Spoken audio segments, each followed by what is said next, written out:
Oke, selamat malam. Pada video kali ini kita akan membahas tentang dominasi koin, meme coin, Pengu. Karena menarik koin ini. Dia tuh baru rilis ya beberapa hari di Coin Market Cap maupun di CoinGecko.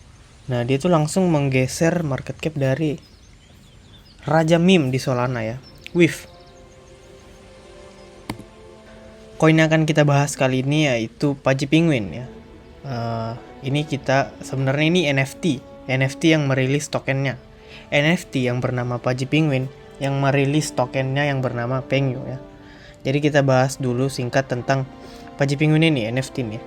Jadi Pudgy Penguin ini adalah koleksi NFT berbasis di Ethereum yang diluncurkan pada Juli 2021. Koleksi ini tuh terdiri dari 8.888 penguin NFT ya. Jadi masing-masing itu dimiliki oleh lebih dari 4.000 orang. Setiap penguin memiliki kombinasi acak dari 5 jenis atribut seperti bentuk tubuhnya, latar belakangnya, pakaian, dan aksesoris, sehingga tidak ada dua penguin yang sama. Ini konsep umum NFT ya. Jadi selain NFT, Pudgy Penguin itu juga memiliki brand yang memproduksi mainan dan merchandise seperti pin dan hoodie dengan desain Pudgy Penguin mereka ya. Yang paling penting dari proyek ini itu adalah komunitasnya sebenarnya. Mereka itu sangat kuat ya. Dalam 3 tahun mereka berhasil membangun komunitas dengan jumlah pengikut jutaan ya. Cuman Pudgy Penguin ini sempat down ya di awal 2021. Mereka itu mengalami masa sulit yang disebut kalau dulu masa NFT 2021 itu Great Blizzard ya, yang dimana mereka itu sempat diejek oleh proyek-proyek NFT yang lainnya kayak Apex ya, dan God dan lain-lain. Jadi mereka itu lagi down selama 6 bulan ya. Jadi penghasilannya, revenue-nya itu turun selama 6 bulan. Meski begitu, semangat positif dari komunitas mereka tetap membangun Pudgy Penguin bangkit kembali ya. NFT Pudgy Penguin ini paling mahal itu pernah terjual pada 8 September ya. 8 September 2021 seharga 225 ETH. Itu kalau kita kali dengan harga ETH sekarang itu 775.000 dolar ya. NFT yang sama di 22 Agustus juga seharga 400 ETH ya. Jadi Pudgy Penguin ini adalah pure NFT ya. Kalian bisa cek di websitenya tentang Pudgy Penguin ini ya. Dia menjual NFT-nya di sana dengan berbagai Pudgy Penguin yang berbeda ya. Seperti latar belakang yang tadi ya. Latar belakang, baju, dan lain-lain.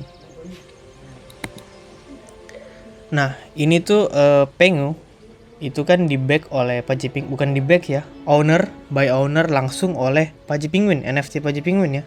Jadi Pengu itu bukan sekedar meme, namun dia itu ada utilitasnya dan ada projectnya ya yang sudah menghasilkan. Ini kalau kita lihat dari websitenya itu dia menjual toys di sini ya, mainan boneka Pudgy Penguin itu 493 ya. Itu bahkan di sini dia mencantumkan harganya dengan rupiah. Jadi ini tuh mereka sangat serius ya dengan project mereka ya. Mengapa proyek NFT Pudgy Penguin itu membuat token ya Pengu? Padahal dia kan punya penghasilan ya dari NFT-nya dan juga dari penjualan mainan dan aksesoris lainnya. Mengapa dia membuat token ya di dunia kripto Pengu? Nah, ini alasannya. Yang pertama itu untuk memperluas ekosistem mereka. Ya, ini tidak bisa dipungkiri lagi. Semua koin itu pasti akan terus evolusi, inovasi ya. Seperti misalnya kita ambil contoh meme coin yang awalnya rilis itu meme, coin Floki ya kalau dulu itu. Dia itu awal rilis meme, cuman lama-kelamaan dia itu berubah menjadi GameFi ya, karena didukung oleh komunitasnya ya. Lagi-lagi di sini komunitas ini sangat berguna ya kalau di dunia kripto, karena di sini adalah dunia desentralisasi yang dimana semua orang itu mengambil peran ya. Ekspansi ekosistem dan utilitasnya juga. Jadi peningkatan interaksi dengan merilis tokennya, Pudgy Penguin itu memberi komunitasnya cara baru untuk berinteraksi dengan berpartisipasi dalam ekosistem NFT mereka ya. Terus tuh Pengu itu diharapkan memberikan nilai tambah bagi pemegang NFT mereka ya, seperti insentif dalam gamenya atau enggak nge-staking Pengunya ya, dan akses ke produk eksklusif yang dari NFT-nya. Terus tuh kenapa merilis Pengu token ini? Untuk menguatkan brand dan komunitas mereka ya, bisa ekspansi ke audiens baru tentunya ya di dunia kripto. Ya, token itu membuka peluang untuk menarik pengguna baru yang mungkin tertarik pada aspek tokenomik daripada NFT yang mereka punya. Ini memberikan utilitas tambahan ya bagi komunitas-komunitas lainnya. Terus tuh memasuki dunia GameFi dan DeFi. Ini bisa menjadi diversifikasi sumber pendapatan mereka. Jadi mereka itu dapat pendapatan bukan hanya dari NFT dan penjualan produk-produk mereka, tapi mereka bisa diversifikasi dengan GameFi atau enggak membuat DeFi ya di koin mereka yang mereka ciptakan ya, Pengu. Mereka itu bisa memonetisasi ekosistem dengan token Pengu. Pagi Penguin menciptakan sumber pendapatan baru melalui listing di bursa CEX ya, dan pengguna token dalam produk-produk mereka. Terus tuh mereka juga bisa melakukan kolaborasi baru dengan misalnya Binance Launchpool dan lain-lain ya. Token ini tuh memungkinkan kemitraan dengan proyek lain di dunia DeFi, GameFi ataupun platform blockchain ya. Terus tuh bisa interaksi dengan GameFi atau enggak mengintegrasi GameFi. Pengu itu diharapkan menjadi mata uang utama ya di dalam GameFi yang mereka buat, atau enggak metaverse yang kemungkinan akan direncanakan oleh project Pagi Penguin ini, menciptakan pengalaman bermain yang lebih mendalam. Terus tuh komunitasnya sebagai pengguna itu dapat menggunakan token Pengu untuk membuka fitur-fitur khusus di dalam misalnya GameFi-nya mereka, seperti membeli item atau berpartisipasi di dalam kompetisi yang mereka buat di metaverse ya. Terus ini juga bisa memperkuat posisi mereka sebagai salah satu proyek NFT yang paling inovatif ya. Jadi nggak diolok-olok lagi seperti 2021 kemarin ya. Terus tuh dengan merilisnya Pengu ini, mereka itu bisa mengambil airdrop sebagai insentif awal. Jadi pemegang NFT mereka yang tadi 20 ETH itu nih pemegang NFT mahal itu memiliki manfaat lainnya selain nge-hold NFT mereka, yaitu bisa mendapatkan beberapa airdrop dari token Pengu. Jadi pemegang NFT itu ada saya jelaskan ulang. Itu ada beberapa jenis NFT mereka ya, ada NFT Pagi Penguin, ada Lil Pagi, dan ada Rocks. Itu susunan kelangkaannya, misalnya ada yang rare, ada yang common, ada yang legend ya. Yang paling langka itu NFT Pagi Penguin ya. Jadi mereka itu pemegang NFT bisa mendapatkan airdrop dari Pengu ya sebagai bentuk penghargaan dan untuk mempercepat adopsi token di komunitas mereka. Nah, kalau kita misalnya lihat dari tokenomiknya, itu tuh Pagi Penguin itu memiliki maksimal supply 88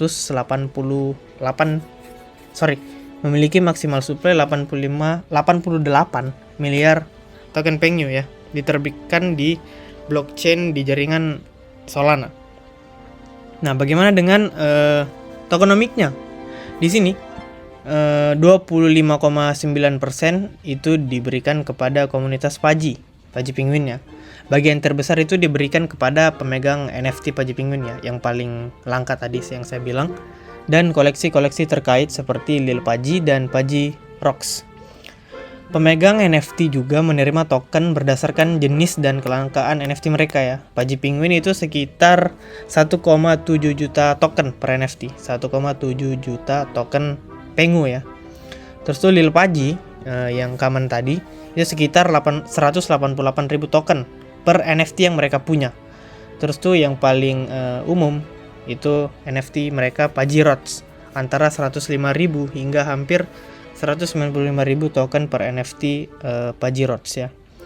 Token hanya diberikan kepada pemegang NFT pada saat tokennya diluncurkan ya. Sudah diluncurkan sekarang ini, jadi mereka yang memegang NFT itu memiliki token Penguin sesuai dengan NFT Pagi Penguin yang mereka punya. Terus tuh ini 24,212% itu dipegang oleh komunitas lain ya. Ini maksudnya diberikan kepada komunitas Web3 lainnya dengan tujuan memperluas komunitas Pagi Penguin hingga 5 juta anggota baru ya. Ini 5 juta new HODL members.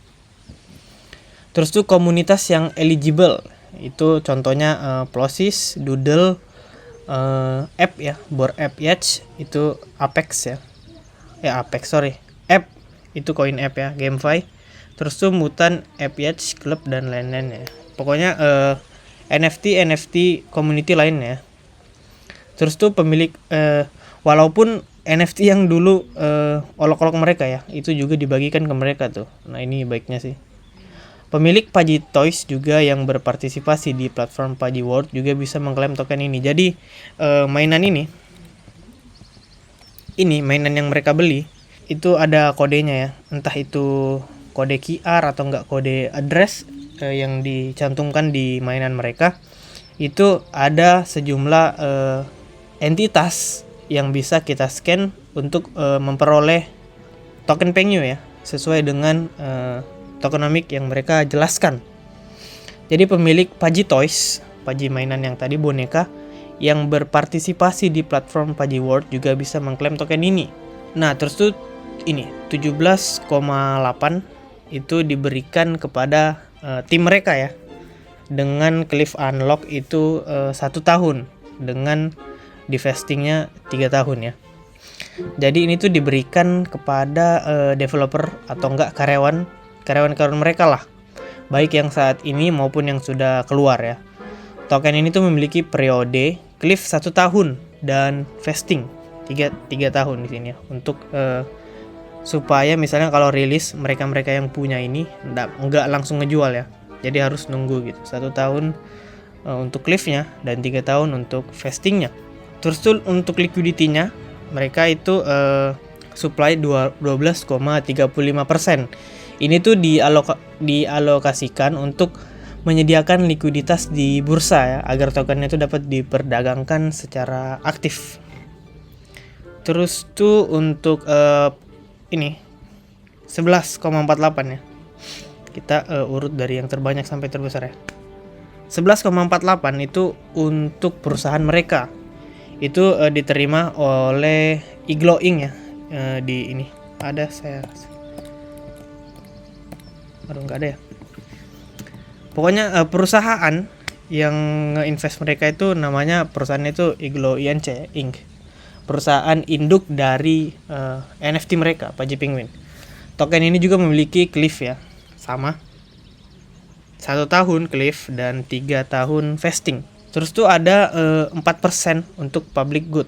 Ini maksudnya dialokasikan untuk inisiatif kepada publik ya, seperti kampanye-kampanye mereka ya, para penggemar mereka yang kampanye secara offline di real world, di dunia nyata, yang mendukung streamer-streamer kecil dan kegiatan amal-amal lainnya. Terus tuh 4% lainnya itu dialokasikan di proliferasi. Ini tuh digunakan untuk memperluas brand mereka ya, Pagi Penguin NFT, termasuk melalui listing di bursa-bursa terpusat dan pemasaran ya.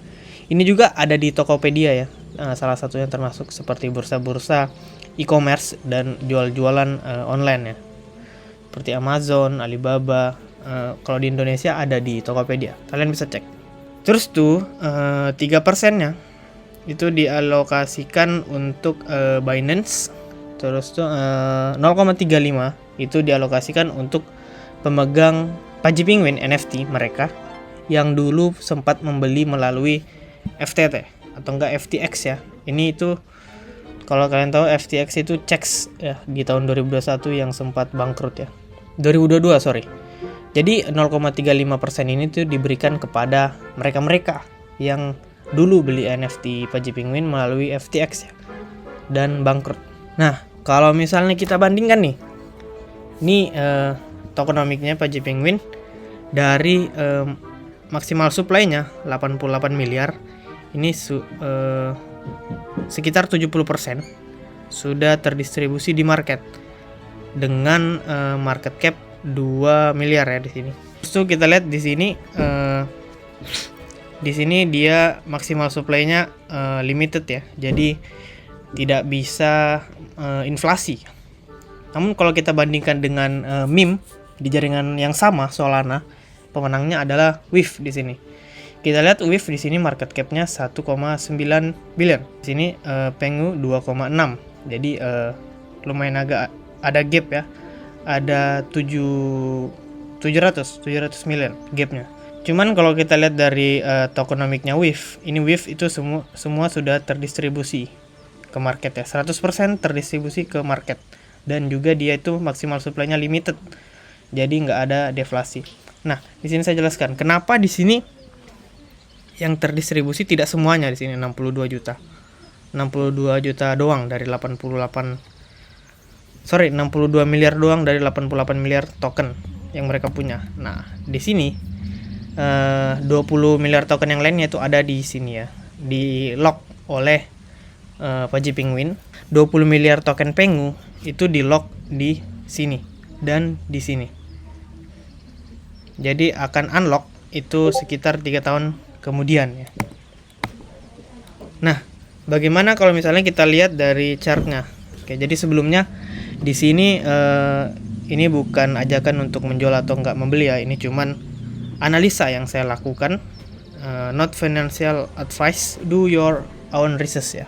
Di sini kalau saya ambil Vibo di Pengu, ini dia chartnya kan masih kecil, jadi informasinya masih sedikit ya. Kalau kita lihat dari trading view, di sini di 4 hour chartnya sudah melakukan gerakan bullish ya, karena udah market structure shift di sini. Terus tuh kalau misalnya kita tarik Vibo untuk nyari key area, di sini dia belum hit 0,5. Mungkin setelah hit 0,5 akan ada reaction sedikit. Terus tuh akan ngeblow up, ngambil last high-nya di sini ya.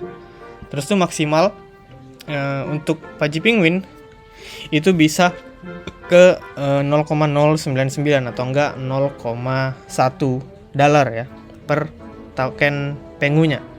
Ini mungkin akan tercapai sebelum periode vestingnya terbuka ya, 3 tahun atau enggak 1 tahun mendatang. Oke, jadi untuk itu saja pembahasan di video kali ini. Sampai jumpa di video selanjutnya.